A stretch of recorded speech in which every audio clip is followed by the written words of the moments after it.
Provérbios 31, e eu vou falar com vocês sobre conselhos de uma mãe sábia a seu filho. Os filhos esperam muito da gente, não é? Tudo eles querem consultar a mãe. E o que você acha, mãe? Não é? Troca ideias, conversa, mas aqui eu tirei lições para a minha vida. E porque a Bíblia nos ensina muito, né? A educação moderna, a educação do mundo, esta passa. Mas a palavra de Deus permanece para sempre. Os princípios de Deus são imutáveis, né? Esses são aplicados de quando eu era criança até antes de mim, depois quando cresci, na vida dos meus filhos, dos meus netos, e não muda. Pode mudar a realidade, isso é verdade, mas os princípios da palavra não mudam. Então eu vou ler para vocês na linguagem de hoje, e ela diz assim: são estas as palavras solenes que a mãe do rei Lemuel lhe disse: você é o meu filho querido, a resposta das minhas orações. O que lhe direi? O que lhe direi? Versículo 1 e 2. Quando nós dizemos, queridos, sobre a palavra mãe, que é tão pequenina, com um significado tão infinito, né?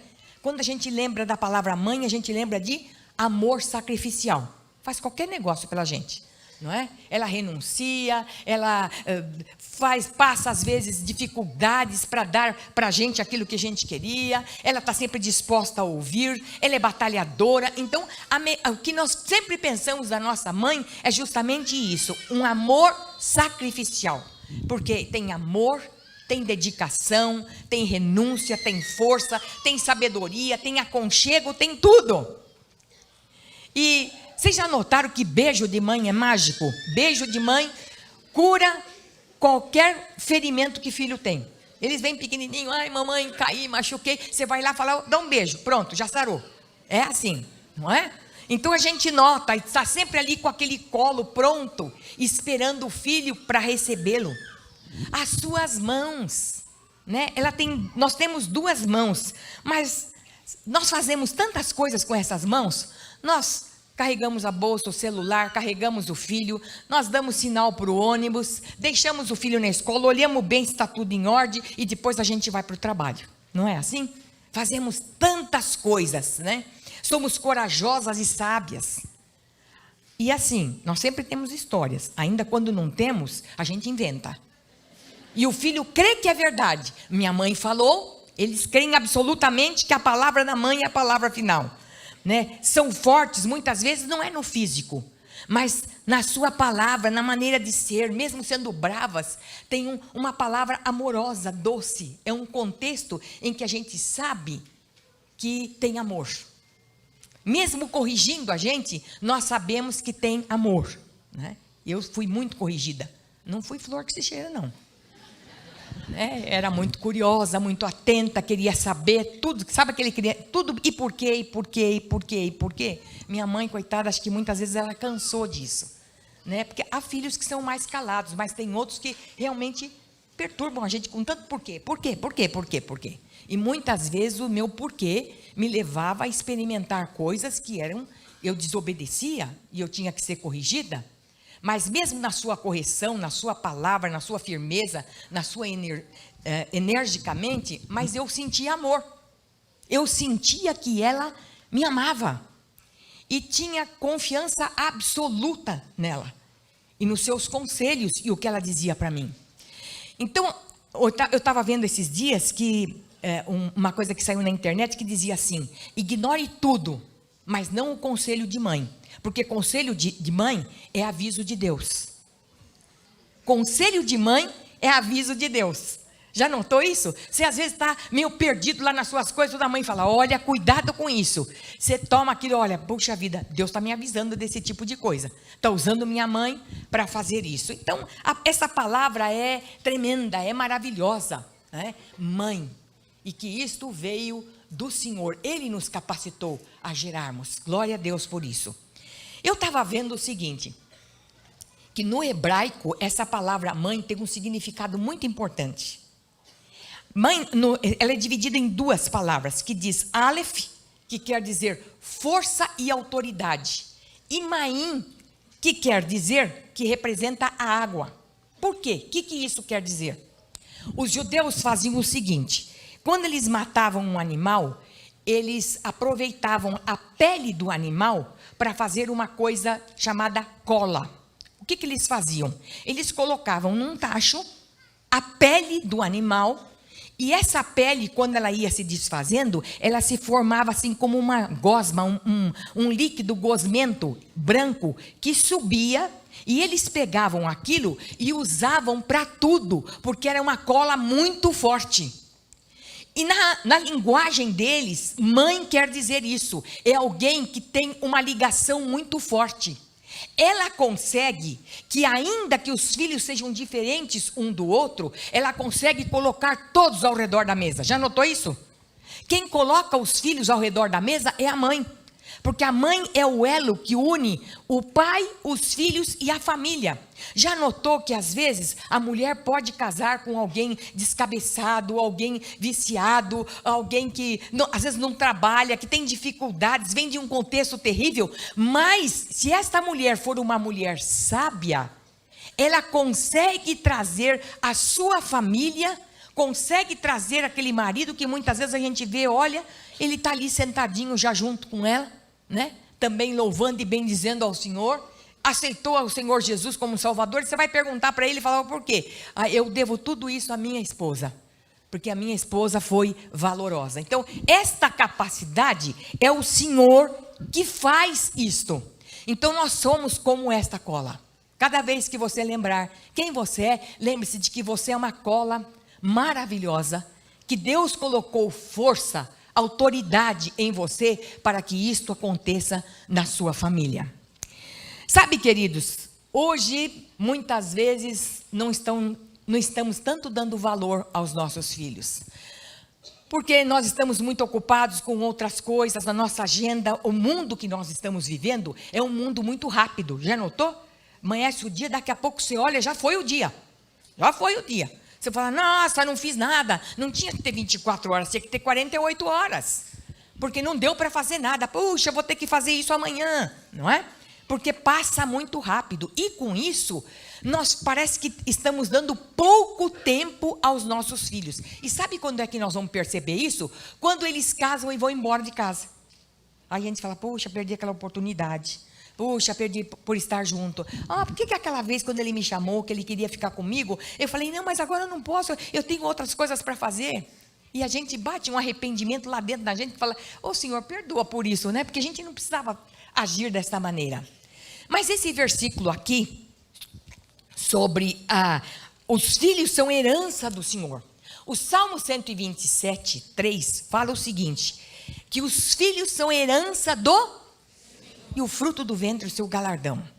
Sabe, queridos, a herança é algo que nós herdamos, é um patrimônio, e esse é um patrimônio recebido do Senhor. Então, quando Ele nos presenteia com filhos, nós temos que cuidar. Quando você recebe uma herança, o que você faz com aquela herança? Você cuida. Não é verdade? Você não vai deixar o outro roubar, você não vai deixar aquilo, se é uma peça, você não vai deixar quebrar. Às vezes é um vaso muito bonito que sua mãe ou seu pai, sua família deixou ali para você de herança. Você vai cuidar muito daquele vaso, não é? Então, você não passa para outro, porque é uma coisa de estimação, uma joia. A gente cuida, bota lá dentro de um lugarzinho assim, que não vai se perder e que não há perigo de roubar. Por quê? Porque eu ganhei aquela joia da minha mãe ou da minha família. Os filhos é um patrimônio, é uma herança que Deus nos dá. Então, vocês imaginem como nós temos que zelar por eles, né? Cuidar, estar atento às suas necessidades, né? E muitas vezes a gente pensa assim, mas espera aí, como é que eu vou poder fazer tudo isso se eu sou uma mãe solteira? Se eu sou uma mulher viúva? Se eu estou separada, como é que eu vou cuidar do meu filho e dar toda essa atenção? Porque eu tenho que trabalhar e eu estou com medo que outras coisas faltem na vida dele. Então, lembre-se de uma coisa, Deus tem uma aliança com você. Deus fez uma aliança com você. E lá em 2 Samuel 23, 5, e nós vamos ler, olha lá o que diz. É assim que Deus abençoará os meus descendentes, Pois ele fez uma aliança eterna comigo, uma aliança bem certa e segura. Isto é tudo que eu quero, será essa a minha vitória, e eu sei que Deus fará isto. A outra tradução diz, é uma aliança bem certa e segura, porque as coisas de Deus são assim, certas e seguras.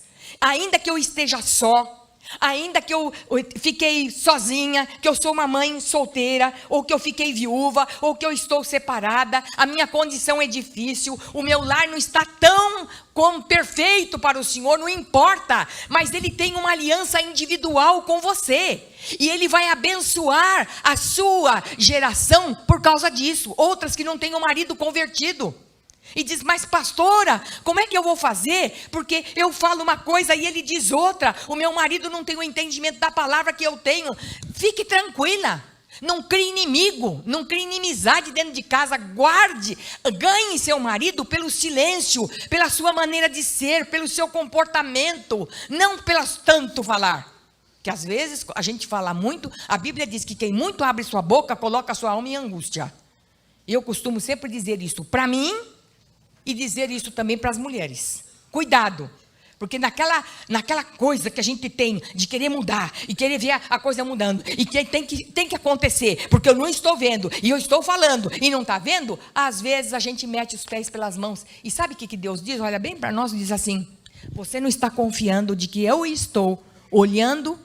E eu vou dar a solução.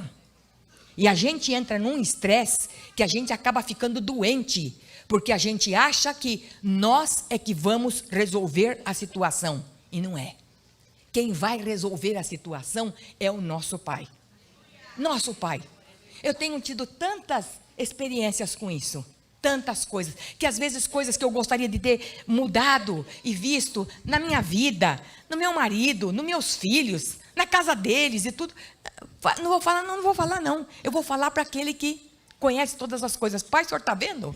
Olha aqui, pai, isso aqui não está certo, mas eu não tenho poder para mudar. É o Senhor que é o poder sobre todas as coisas. E quando eu vejo, as coisas foram mudadas. Então, queridos, não entrem em estresse por causa dessas coisas. Aprenda a confiar em Deus e saber que Ele é o nosso Pai e que Ele cuida da nossa vida como a menina dos seus olhos. Amém?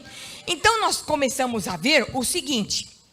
E eu, quando comecei a ver aqui esse livro de Provérbios, eu vi que o livro de Provérbios, e vocês vão notar isso, quando a gente começa a estudar, ele começa o pai aconselhando o filho com sabedoria e termina a mãe aconselhando o filho com sabedoria. Porque lá em Provérbios 1:8 diz assim, escute meu filho o que o seu pai ensina e preste atenção no que sua mãe diz. Então eu comecei a ver a importância que Deus dá para a família. Para os pais, porque filhos precisam de pais.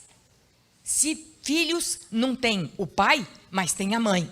E a mãe é a autoridade sobre o filho. E se não obedecer, a Bíblia diz, o único mandamento com promessa, né? Honra teu pai e tua mãe, para que te vá bem sobre a face da terra e seus dias se prolonguem. Hoje, quando eu vejo aí tantos jovens, tem morrido muita gente jovem, né? Que coisa triste, mais do que idoso. Sabe por quê? Por causa dessa libertinagem, dessa coisa doida que eles estão vivendo, e nessa desobediência, nessa rebelião contra pai e mãe, né? E por causa disso, muitos deles, a vida tem sido ceifada. Que Deus nos livre de uma situação assim. Então, queridos, a passagem de hoje, nós vemos uma mãe, a mãe de um jovem. Ele era jovem, ele era príncipe. Mas ela o estava preparando porque ela sabia que um dia ele seria rei. Então ele precisaria de um preparo. Como ele era novo, ele precisava saber de algumas coisas que poderiam e que podem estragar e arrebentar com a vida de um jovem. Então ela disse, meu filho, senta aqui. Né? A gente quando vai conversar com o filho, a gente faz assim, né? Senta aqui, olho no olho. Não é assim? A gente não consegue conversar com o filho, ou a gente falando outra coisa e o filho prestando atenção. Eu não consigo. Eu quero olho no olho. Olho no olho. Até a fotografia, às vezes eu brinco com eles aqui na comunidade, quando eles querem pegar uma fotografia minha de lado, eu falo, não, eu não estou fugindo de nada. Eu quero olho no olho. Frente a frente. Porque os olhos são o espelho da alma. Os olhos são o espelho da alma. Cuida daquela pessoa que não te encara ou que te abaixa os olhos quando você vai falar com ela. Alguma coisa não está bem, né? Então nós precisamos olhar nos olhos. Não é verdade? Então aquela mãe fez isso. Ela sentou com o seu filho e disse: meu filho, e veja a preocupação dela, porque ela disse assim: o que eu vou dizer para ele? Ela estava preocupada, porque ela sabia que não podia dizer qualquer coisa. Tinha que ser algo que atingisse aquela fase da idade dele, porque cada um dos nossos filhos passam por determinadas fases, que você não vai falar com um filho adulto como você fala com uma criança, e vice-versa. Então ela estava preparando ele já era um príncipe. Agora ele precisava ser preparado para um dia ser rei, e se tornou o rei Lemuel. Então, olha só o que ela estava preparando. Não só para ser um rei bondoso, mas para o tipo de esposa que ele tinha que escolher. Porque é o Salmo 31 todinho, do versículo 1 ao versículo 9, ela trata justamente sobre os princípios básicos de uma liderança. Do versículo 10 em diante, ela fala sobre a esposa que ele tinha que cuidar. Quem é que vai orientar o seu filho, ou sua filha? Quando eu estou falando aqui filho e filha, eu estou falando no sentido genérico. Filho no sentido genérico, porque é filho e filha. É você que vai orientar e mostrar. Olha, vocês já notaram que quando seus filhos começam a namorar, vocês entram lá e, traga aqui, eu quero conversar. Fulano faz uma coisa e fala, não. Por quê? Às vezes, levantou a voz, gritou com você, gritou comigo agora, vai bater na minha filha ou no meu filho. Vai avançar. Fez determinada coisa. Tem um vício, mas esse vício vai passar. Ele vai reagir. Cuidado. Então, são coisas assim que a gente começa a ver. Como é que é o relacionamento dele ou dela com os seus pais? É insubmisso? É rebelde? Assim vai ser depois. Porque toda a bagagem, pastor Carlos Alberto tem falado sobre família, e vocês vão ver nesse mês, o seguinte, que toda a bagagem que nós recebemos na nossa casa é o discipulado que nós recebemos. Nós trazemos para dentro da nossa vida conjugal, principalmente se ele não foi resolvido antes. Porque todos nós temos problemas, defeitos, marcas na nossa vida, porque o pecado fez isso. Então ninguém é perfeito. É tudo aqui farinha do mesmo saco. Não é? Só que tem uma coisa, as reações são diferentes. Quando a gente vai, sabe que ali tem um problema? Não. Agora isso não faz parte mais da minha nova natureza em Cristo Jesus.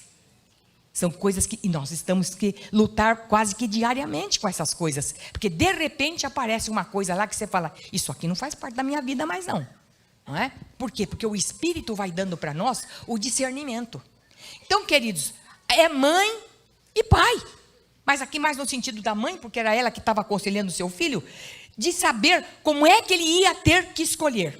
Então, ela começa a falar sobre elementos básicos. Por exemplo, o primeiro, ela fala sobre a sua conduta moral.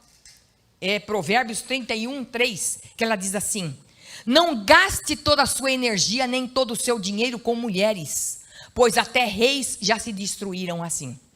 Não gaste, cuidado, não fica. Hoje eu diria a palavra assim, ficar, não é? Hoje eu fico com um, amanhã eu fico com outro. Não, é assim mesmo. Hoje é porque a gente fica experimentando.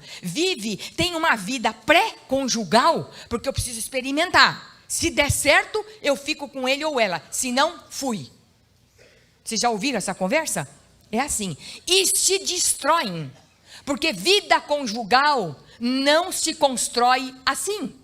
É bonito, é moderno para o outro, para o mundo. Para nós não. Porque o Senhor nos deu princípios para que a gente tenha uma vida conjugal abençoada por Ele.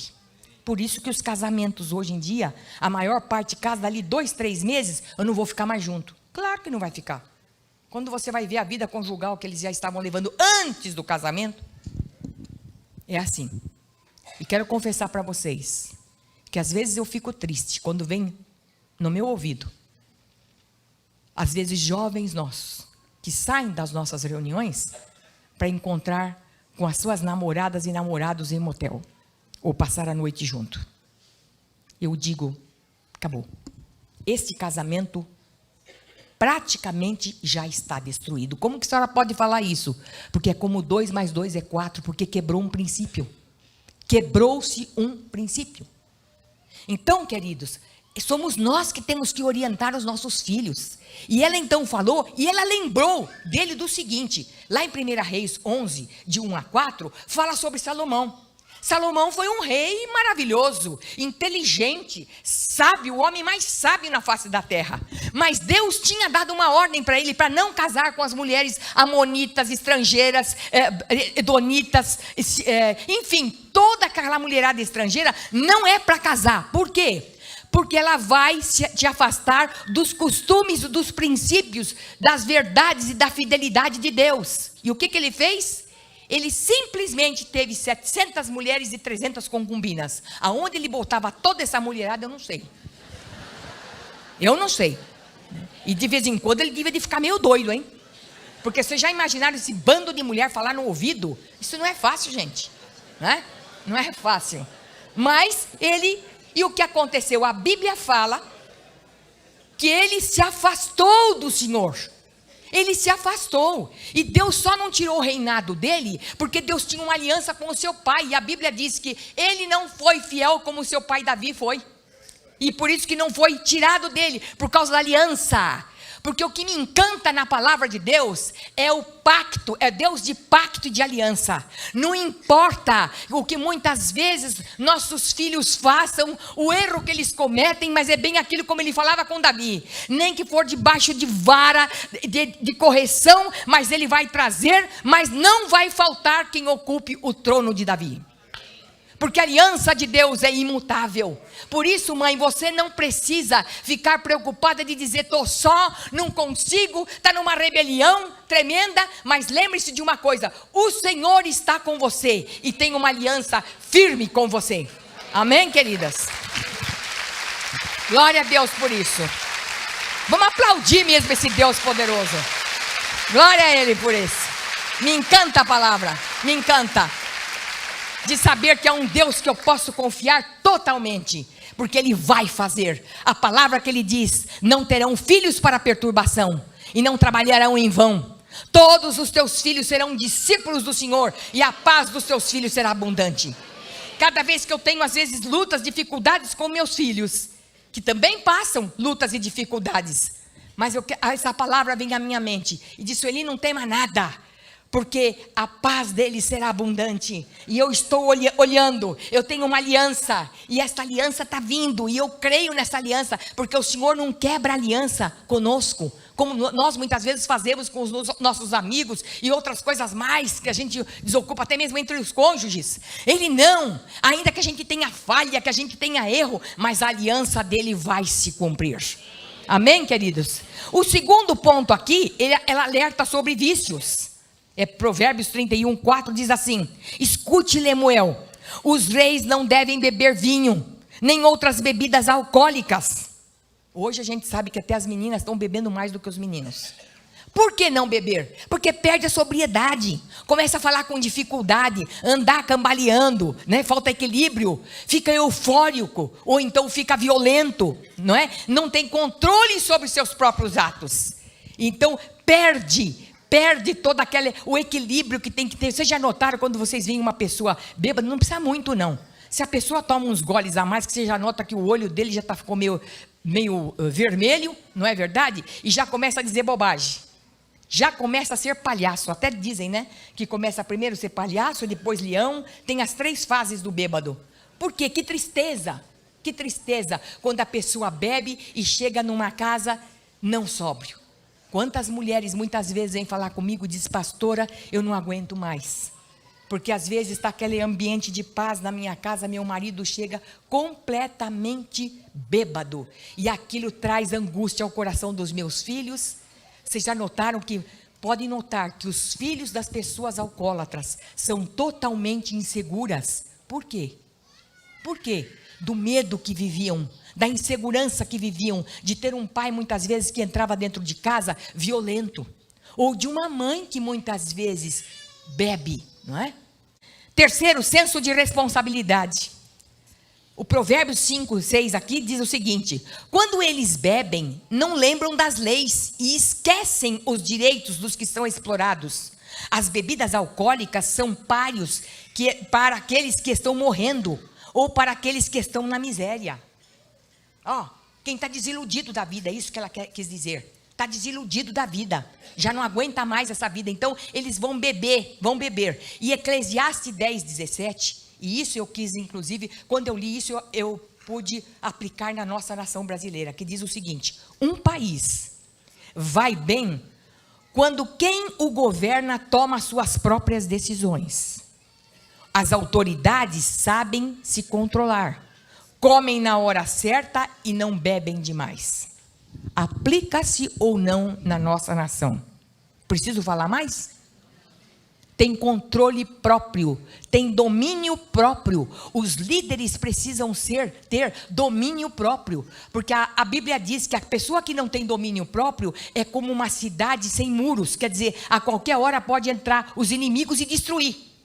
E era isso que estava acontecendo e que acontece no nosso país. Tristeza, sem muros. Quando eu olho o mapa assim do Brasil, eu estou falando isso espiritualmente, né?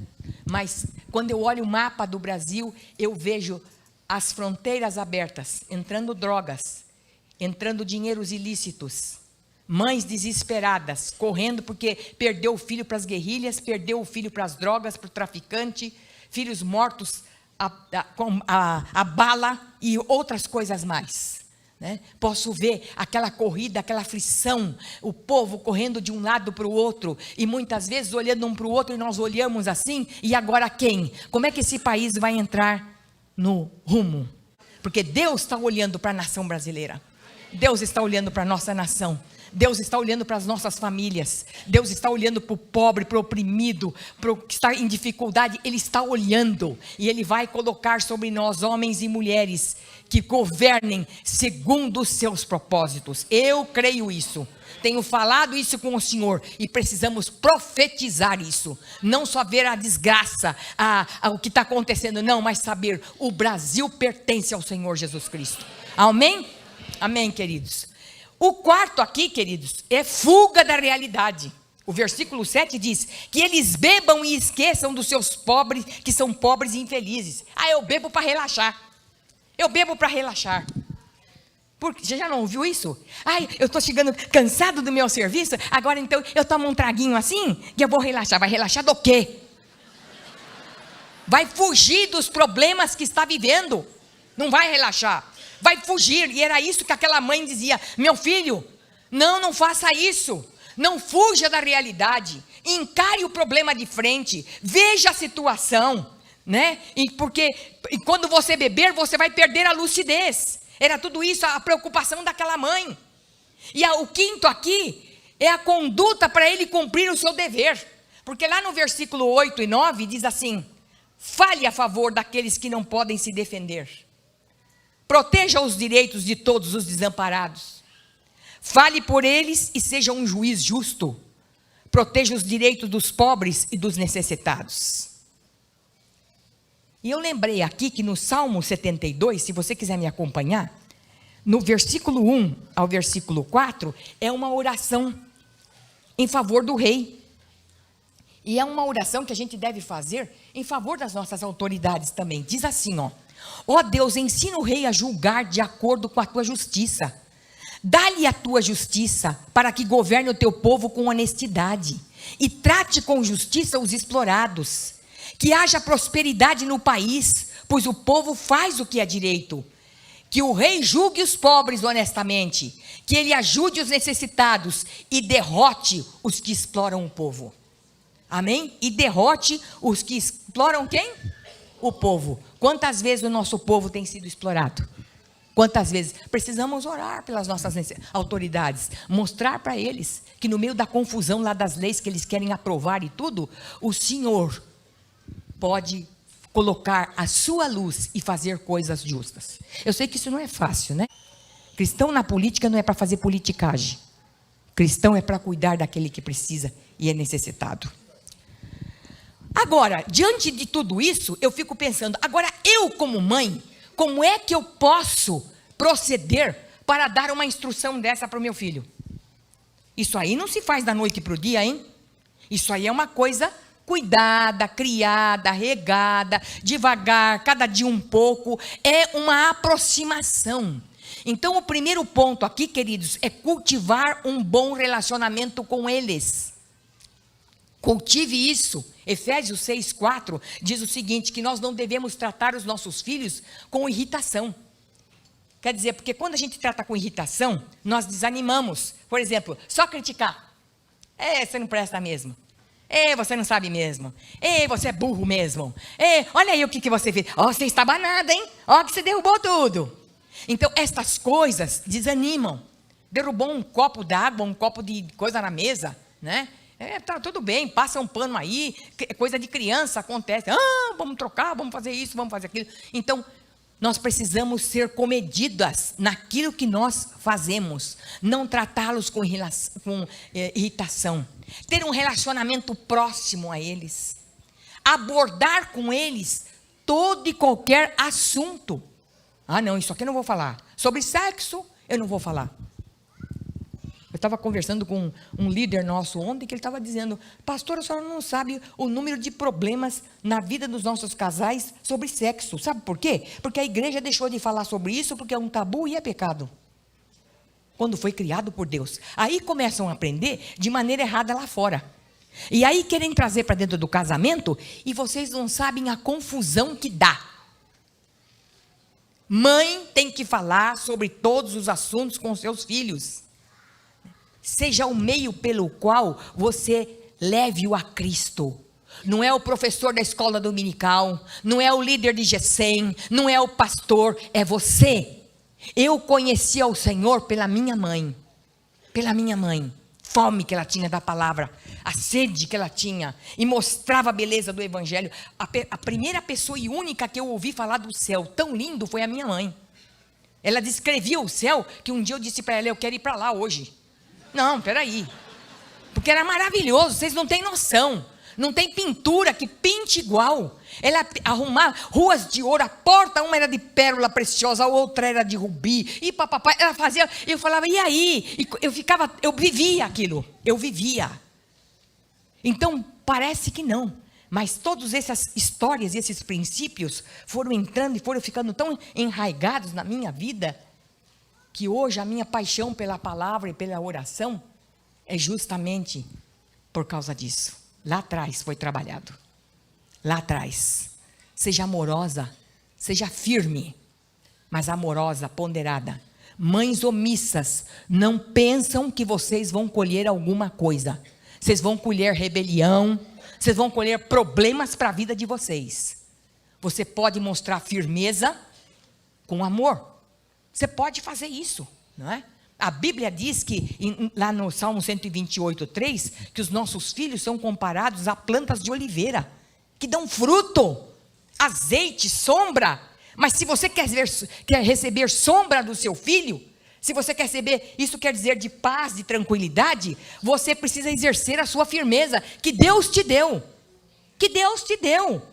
Não, então eles precisam ser regados, cuidados com amor, com afeto, abraço, beijo. E nesse aspecto meu marido é mais amoroso que eu. Vamos falar. Não é? Não passa um perto dele se não receber um abraço, um beijo, um cheiro. Ele é assim. E eu faço também. Mas é de uma outra maneira. Né? Eu sou mais do diálogo. Eu gosto de conversar. Você conversando, você vai sabendo. Conversa com o filho, troca ideias com ele. Como foi o dia dele? Como foi o dia dele? Eu me lembro que quando eu chegava na minha casa, a primeira coisa que a minha mãe dizia, filha, como é que foi lá a sua escola hoje? Alguém te chamou lá para você dar? Ela sabia que eu era muito tímida e que eu tinha problema, por exemplo, se me chamasse à frente, porque naquela época tinha as provas orais, né? E eu dizia, se tivesse uma prova oral, eu queria morrer, gente, vocês não têm noção. Então, ela dizia para mim, mas tem que vencer. Ela dizia para mim, não, mas é preciso, porque como é que você vai passar de ano? Você é inteligente, você sabe falar, você pode. Então, aquilo me levantava. Mas ela queria saber como foi meu dia. Porque ali ela sabia o que eu tinha feito de certo e de errado, né? Nunca precisei esconder nada dela. Nada. Nem na fase de namoro. Eu não precisei esconder. Mãe, estou gostando de fulano. É isso mesmo. Está na idade. É normal isso. Mas veja bem. Todo fruto que é colhido antes da hora é amargo. E aquilo ela trazia uma lição para a gente que não precisava mais, né? Segundo aqui, falando sempre a verdade. A Bíblia diz que nós temos que falar toda a verdade em amor. É uma das atribuições que o Senhor Deus nos dá como mãe. É falar com eles. Não se preocupe se eles vão gostar ou não. Você fale a verdade com eles. Ah, mas pode ser que eles vão fazer ouvido de mercador. Você que pensa isso. Veja bem, se você falar de você, não vai ficar. Se você falar aplicando a palavra e os princípios, aquilo vai gerar, a semente vai ser gerada, porque você vai orar e o Senhor vai regar com o seu espírito e aquilo vai florescer dentro deles. São os princípios que são colocados dentro da vida dos nossos filhos e que não saem mais. A minha palavra o vento leva. O que eu estou falando fora a palavra de Deus aqui, vocês vão esquecer. Mas os princípios que eu estiver falando com vocês, jamais vocês esquecerão. Por isso que quando eu sempre vou pregar, eu ocupo muito da palavra.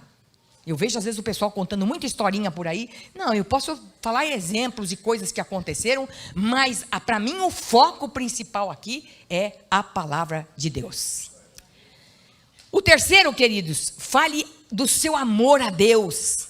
Os seus filhos têm que saber que você ama o Senhor de todo o teu coração, de toda a tua alma, de todo o teu entendimento, que você o busca em primeiro lugar, que pode ter o que for, mas é ali o seu dia a dia, o seu momento de oração, o tempo que você dá para o Senhor, né? Não só fale, mas mostre com a sua vida, porque eu falar é uma coisa, e eu viver é outra. Pode falar, tudo muito bonito, aí minha mãe está falando isso, mas cadê? Nem ela vai na igreja, nem ela lê a Bíblia, eu não vejo a minha mãe orar.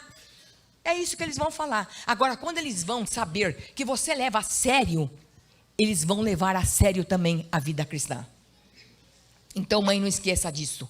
Mostre que você tem relacionamento diário e pessoal com o Senhor Jesus Cristo. Amém, queridos? Obedeça a lei de Deus. O quarto ponto aqui é Deuteronômio 6, 6, 7. Aqui, quando guardem sempre no seu coração as leis que eu lhes estou dando hoje, e não deixe de ensiná-las aos seus filhos. Repitam essas leis em casa, fora de casa, quando se deitam e quando se levantarem. Até hoje, as famílias judias, elas usam, uma caixinha assim, mezuzá. Até quando eu fui para Israel, eu trouxe uma. E eles colocam no batente da porta, e colocam na porta ali, para que todos os dias a família se lembre que eles têm que ser fiéis ao Senhor e cumprir com os seus mandamentos. Então, para não esquecer jamais, hoje nós não precisamos do mezuzá nas nossas portas, porque hoje nós temos a palavra de Deus no nosso coração, na nossa vida, o sangue de Jesus que transformou a nossa vida, o nosso coração, nós recebemos um coração novo. Se nós tivermos uma experiência com o Senhor, eu recebi um coração novo, um coração de carne, um coração que tem fome e sede de Deus, que não se contenta com um pouquinho, com a quilera que vem, mas ele quer buscar muito mais do Senhor. Mãe tem que ser assim. O que você está recebendo de Deus não está bom. Você tem que buscar mais, todo dia, muito mais, porque se você não tiver sabedoria na palavra, você não vai poder orientar os seus filhos. Você pode ter a sabedoria do mundo que você tiver, mas se você não tiver a sabedoria de Deus, esta educação vai falhar. Porque o que fica, queridos, é as promessas e aquilo que o Senhor ordena, os seus princípios, né? E a sua lei. E o quinto e último aqui, que fala, quando fala sobre a sabedoria, a relação de sabedoria que esta mãe tinha e proferia para o seu filho, era uma sabedoria que vinha de Deus, porque lá, agora no versículo 26, diz o seguinte: quando ela fala, suas palavras são sábias, na instrução ela demonstra bondade. A mãe sábia faz isso, ela demonstra bondade no seu proceder diário. É difícil? Porque há dias que nós estamos irritadas, há dias que nós não estamos bem, Há dias que realmente nós estamos passando dificuldades e o maior problema de todos é quando nós começamos a transferir o nosso problema conjugal para os filhos. Nós transferimos, nós estamos com raiva do marido, começamos a ficar com raiva do filho, porque a gente começa a ver na vida de um filho que está se parecendo com o pai, ou vice-versa. Então, queridos, é verdade, né? Coisas que às vezes marcam a gente. O que acontece? Agora misturou os dois. É o DNA dos dois. A gente tem que aceitar com as falhas e com os erros. Os dois têm falha e erro, não é verdade? Eu tenho falha, meu marido tem, mas a gente juntou, né? E olhamos mais para as qualidades, para aquilo de bom que o Senhor tem nos dado. Assim nós devemos ver a nossa vida. Pare de olhar para o negativo, de dizer só tem defeito, não serve, não presta, não é bom, né? Para com isso. Olhe para o Senhor, autor e consumador da sua fé. Então, queridos, Deus trabalha em parceria conosco, na educação dos nossos filhos, de modo que eles possam conhecê-lo, amá-lo e servi-lo. Mas você está dizendo assim para mim, pastora, mas eu tenho dentro de casa um filho ou uma filha que está me dando muito trabalho, em rebelião, e eu não sei o que fazer. Talvez isso vá te ajudar. Mônica era mãe de Agostinho. Ela criou o seu filho de acordo com os princípios da palavra. Ela morava na cidade de Argélia. Mas quando esse filho ficou adolescente, ela foi para Cartago, na África. E foi lá que ele se perdeu e caiu no pecado, na lama do pecado, como ele diz no seu livro de Confissões de Agostinho. Ele conta sobre a vida terrível que ele teve longe do Senhor. Mas aquela mãe viúva, ela não perdeu de maneira nenhuma, em hipótese alguma, de orar pelo seu filho. Todos os dias. E ele cada vez pior. Porque já orou? Quanto mais ora, não melhora, piora. Às vezes tem oração que você faz que a coisa vai piorando. E quando piora, eu penso assim, graças a Deus. É o tumor que está vindo para cima para poder limpar tudo isso. Porque o Senhor sabe até aonde está e nem eu sei aonde está. Mas o Senhor sabe. Então, deixa vir. E ela continuou orando por aquele filho. Até que ele teve um encontro pessoal com o Senhor. Mas há 300 anos atrás, antes de Agostinho, teve uma mãe, Maria de Nazaré, que teve um problema muito sério dentro da sua casa. Porque lá João 7,5 diz que os irmãos de Jesus não criam nele. Então ele era o primogênito e ela tinha outros filhos, mas eu a imagino que era uma casa dividida, porque eles não criam. Tudo que Jesus fazia, eles falavam, olha aí, olha a confusão que ele está fazendo, olha a confusão que ele fez lá com os doutores da lei, olha isso aí, era uma crítica só. E eu imagino que Maria vivia num drama terrível com isso. Como mãe, eu posso imaginar, era uma casa dividida. Mas essa mulher continuou orando, e todas as vezes que a gente olha no livro de Atos, a gente vê Maria orando e também estavam junto com seus filhos. Sabe o que aconteceu? Para uma das primeiras pessoas que Jesus apareceu, foi para Tiago, seu irmão. E ele foi um líder da igreja. E tem um livro do Novo Testamento com o nome dele, Tiago. E com Agostinho, ele se tornou o cristão mais devoto do século IV, tornando-se bispo de Hipona. Muito pode a oração de uma mãe por seu filho. Então, não esmoreça. Saiba de uma coisa. Ore para que você seja cheia do Espírito. Que você tenha a sabedoria de Deus na palavra. Que você tenha entendimento de que na hora exata que você precisar falar com um filho ou com uma filha, você tenha uma palavra que venha do céu. E ela caia no coração dele e seja regada pelo Espírito Santo, e Deus vai transformá-lo no melhor cristão do mundo. Deus abençoe vocês.